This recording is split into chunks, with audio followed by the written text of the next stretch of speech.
और बड़े नेता जुड़ रहे हैं। कंवरपाल गुर्जर साहब जो कैबिनेट मिनिस्टर हैं और भारतीय जनता पार्टी का जो संसदीय बोर्ड है इसके भी सदस्य हैं। कंवरपाल गुर्जर साहब, बहुत बहुत स्वागत है आपका बड़ी बहस में। कहाँ पे हैं धन्यवाद। आप आज? मैं जगाधरी हूँ जी। जगाधरी हो तो दिल्ली नहीं आना हुआ? आज तो सारे बड़े नहीं, बड़े दिल्ली नहीं जो था। थे बीजेपी वाले सारे दिल्ली आ रहे थे, आप जगाधरी में कैसे रह गए? हाँ, नहीं नहीं, मैं उस कमेटी में हूँ नहीं जी। अच्छा। जो चुनाव समिति है इस बार मैं उसमें नहीं हूँ। जी। तो ये जो चुनाव समिति है, यहाँ से क्या खबर आ रही है निकल के, किस किस को टिकट मिलेगी, क्या आधार रहेगा? जाति के आधार पर मिलेगी, जीताऊ के आधार पर मिलेगी, टिकाऊ के पे मिलेगी, या जो दूसरी पार्टी से नाराज़ होकर बड़ा चेहरा आ गया उसको मिलेगी, या बेटे को मिलेगी, बेटी को मिलेगी, क्योंकि विरासत को भी आगे बढ़ाना है।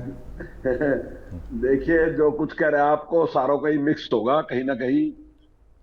जो कार्यकर्ता है उनका भी ध्यान रखा जाएगा, और कार्यकर्ता के साथ साथ नेताओं का भी ध्यान रखा जाएगा। जी। सारी चीजों का ही ध्यान रखा जाएगा। अच्छा, सारी चीज़ों पे ध्यान रखा जाएगा। तो वो कौन कौन सी चीज़ें हैं सारी, एक बार हमारे दर्शकों को बताइए ना। नहीं, देखिए, मुख्य रूप से तो यही है कि कार्यकर्ता जो अपने विचार से जुड़ा है उस पर तो विशेष ध्यान देगा। प्राथमिकता तो उसके लिए ही रहेगी। लेकिन राजनीति में और लोग भी जिस प्रकार से आते हैं तो उनका भी ध्यान रखते हैं। जहां जहां जरूरत होगी तो निश्चित तौर से जो हमारा एक है उस पर निर्णय ले। जी। अभी क्योंकि जो आपकी सरकार है इसको चलते हुए 10 साल हो गए हैं, तो कंवरपाल गुर्जर साहब ने भी जो अपने वोटर्स हैं उनके बहुत सारे काम कर दिए होंगे। जो दूसरे भी लोग आए, क्योंकि जी आप मंत्री रहे, शिक्षा मंत्री रहे, लेकिन बहुत सारे लोग ऐसे होंगे जिनके आपने 10 काम कर दिए, एक आधा नहीं करा तो वो नाराज़ हो रहा है। तो इस बार 2014 की तुलना में या 2019 की तुलना में भाजपा के लिए जो डगर है चुनाव जीतने की, वो आसान है, मुश्किल है, क्या फील कर रहे हैं आप? नहीं, अच्छा है, माहौल अच्छा है, बीजेपी के पक्ष में है। और अभी जो पिछला लोकसभा का चुनाव है उसमें कांग्रेस और आम आदमी पार्टी इकट्ठे थे, लेकिन उसके बावजूद भी पार्टी की परफॉर्मेंस अच्छी रही। और अब क्योंकि ये अलग अलग लड़ेंगे, कांग्रेस अकेली होगी, हम्म। बीजेपी तो पहले अकेले चुनाव लड़ी, तो मैं समझता हूँ कि जो काम भारतीय जनता पार्टी ने किए, एक तो सबसे पहले जो आपने कहा कि अपने आप कार्यकर्ताओं के काम किए, तो मेरा ख्याल क्या है, ये पहली सरकार ऐसी है जिसने सबके काम किए। जो बात माननीय प्रधानमंत्री जी ने कही कि सबका साथ सबका विकास, उसी को हमारे पूर्व मुख्यमंत्री मनोहर लाल जी ने कहा कि हरियाणा एक, हरियाणवी एक। और हमने उसको इम्प्लीमेंट किया, और खाली कोई नारा नहीं था। हमने चाहे डेवलपमेंट की बात है, आज हरियाणा में कोई आपको ऐसा व्यक्ति नहीं मिलेगा जो ये कहेगा कि भाई एक विधानसभा में विकास हुआ है या एक जिले में विकास हुआ है, इस प्रकार की कोई कंप्लेंट नहीं करेगा। पूरे हरियाणा में एक जैसा समान विकास हुआ। और साथ ही अगर कहीं जॉब की बात है, नौकरी की बात है, तो आज एक जो पुरानी प्रथा थी वो खत्म होगी। यानी कि जिसके हाथ में राज है तो सारा कुछ उसी का ही है, उसी के लोग नौकरी लगेंगे, उसी का सारा कुछ होगा, ऐसा नहीं है। आज जो भी काम है मेरिट पे है। और मैं समझता हूँ ये विश्वास कायम करना बहुत महत्वपूर्ण है। वो विश्वास मैंने 10 साल में कायम किया कि जिसके पास योग्यता है उस योग्यता की कोई भी व्यक्ति अनदेखी नहीं कर सकता। तो निश्चित तौर से उसको मौका, वो काम हमने किया। मैं समझता हूँ इस आधार पे जनता का आशीर्वाद भारतीय जनता पार्टी निश्चित जी। तौर से मिले। तो कंवरपाल साहब हमारे साथ जुड़े हुए हैं और इनसे भी हम सारी जो बातचीत है वो कर रहे हैं, और प्रवक्ता भी इस वक्त हमारे साथ सारे जुड़े हुए हैं। वापस एक बार कंवरपाल गुर्जर साहब का रुख करते हैं। तो अब जो आज गुरुग्राम में मीटिंग हुई है, उसके बाद मनोहर लाल खट्टर साहब बोल के गए हैं कि अब जो सब कुछ है वो अंडर डिस्कशन हो गई है, और जो फाइनल डिसीजन है वो अब आला कमान लेगी, और जो ये आपकी कमेटी वगैरह बनी है, तो थोड़ी सी कोई खबर आई निकल के कि कौन कौन से जो पुराने चेहरे हैं उनका तो पक्का ही है जी। आज 90 की 90 सीटों पे थी बातचीत या कुछ ज़िला स्पेसिफिक थी? नहीं, देखिए, मुझे इसकी जानकारी नहीं है। हाँ। लेकिन मैं चुनाव समिति में लगातार 3-4 बार रहा हूं। हम्म।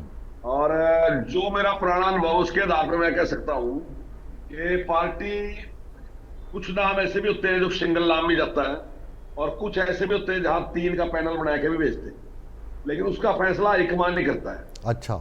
और मैं समझता हूं कि वो एक फेज में कुछ टिकट डिक्लेयर करती है पार्टी, उसके बाद दूसरे जो है उसके बारे में गंभीरता के साथ चर्चा। अब कई चीजें होती हैं उसमें, जो सर्वे होता है उसका भी होता है राय, कार्यकर्ता की राय भी होती है, हमने सब कार्यकर्ताओं की राय ली, तो हर चीज पे ध्यान रखे तब उसके कैंडिडेट का फाइनल करते इस बार हैं। तो और यहाँ सर्वे से जो भी फाइनल करके जाता है। इस बार तो सर्वे भी काफ़ी कराए जा रहे हैं। भारतीय जनता पार्टी अलग सर्वे करवाती है, संघ अलग करवाता है, कुछ प्राइवेट एजेंसीज भी आप लोगों ने हायर कर रखी हैं, वो भी सर्वे कर रहे हैं।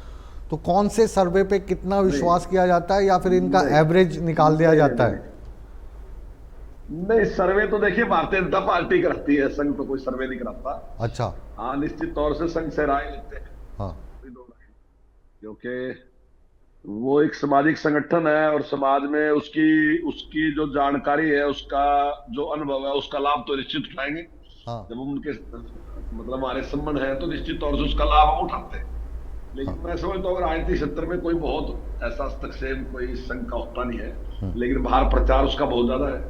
तो निश्चित तौर से जानकारी के बारे में हम राय लेते हैं, क्योंकि वो सामाजिक संगठन है, उसकी नॉलेज जो है काफी अच्छी विस्तृत होती है और निष्पक्ष भी होती है। लेकिन निर्णय जो है तो भारतीय जनता पार्टी करती है, और भारतीय जनता पार्टी ही सर्वे।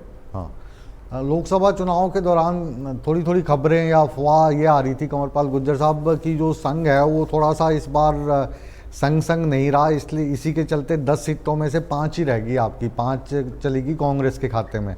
तो अब जो विधानसभा का चुनाव है इसमें संघ आपके संघ रहेगा पूरे तरीके से? नहीं, देखिए संघ तो विचारधारा के साथ है, और अगर जो देश के सर्वांगीण विकास के लिए काम करेगा, संघ तो अपना आशीर्वाद उसी को देगा। और हम उस काम को कर रहे हैं बिना किसी भेदभाव के। हम जो बात कही, मैंने पहले भी कही, प्रधानमंत्री कही, सबका साथ सबका विकास, इस देश को का सर्वांगीण विकास और इस देश को दुनिया का सिरमौर राष्ट्र बनाना, ये संघ का उद्देश्य है। और उसी उद्देश्य पे आज भारतीय जनता पार्टी सारी काम कर रही है। माननीय प्रधानमंत्री जी भी उसी में काम कर रहे हैं और हमारे मुख्यमंत्री भी उसी में काम कर रहे हैं। तो स्वाभाविक ही है कि जब वो उसी उद्देश्य पे हम काम कर रहे हैं, स्वाभाविक है कि उनका आशीर्वाद, उनका सहयोग हमें मिलेगा मिलेगा। जी। चलिए, अब कब तक ये डिक्लेयर हो जाएगी ये तो बता दो। नहीं, मुझे लगता है देखिए आज अगर फाइनल होया तो मुझे लगता है कि 27-28 तक कोई ना कोई एक लिस्ट तो डिक्लेयर, 28 तक तो एक सीट ना एक लिस्ट डिक्लेयर हो ही जाएगी। हाँ। सारी डिक्लेयर तो एक साथ ही होती है, मुझे मेरी उम्मीद है, वैसे मुझे पता नहीं है, हाँ। हाईकमान के लोग ही बता सकते हैं कि अच्छा, कब डिक्लेयर ठीक। करेंगे। हाँ। लेकिन मेरा अनुमान है कि एक लिस्ट जो है वो शायद 28-29 तक डिक्लेयर। चलिए, बहुत बहुत शुक्रिया आपका। ये जो भोलापन और ये जो सादगी है ये हमेशा से ही हमें आकर्षित करती रही है, और भविष्य में भी आप इसी तरीके से हमारा मान रखते रहेंगे और हमारी चर्चा परिचर्चा में हमारे साथ जुड़ते रहेंगे।